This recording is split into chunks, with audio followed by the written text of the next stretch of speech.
The next book is called Dispatches. This is by Michael Herr. This started out as a series of articles I think he wrote for Rolling Stone. He was a journalist in Vietnam, and he wrote 5 or 6 really extended pieces on his experiences there. And I read Dispatches, in my late 20s, and it was simply the best book I'd ever read.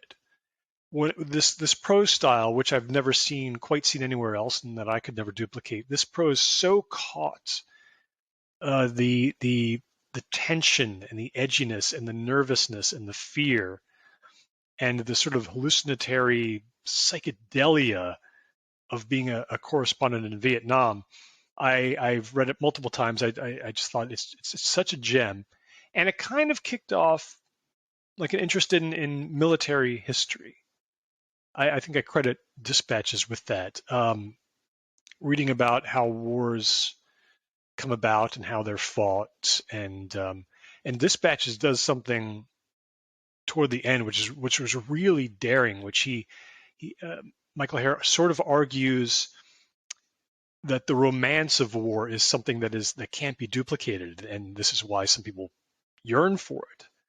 Especially, men yearn for this because that experience of being in a war is like nothing. Nothing can be like that. It is the epic, the highest, the darkest, the worst, the greatest, most horrifying, most unthinkably huge experience a human being can imagine.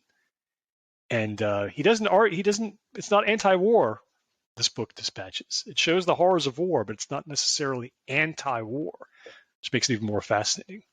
But I think a lot of my reading just about history was because Dispatches was so good.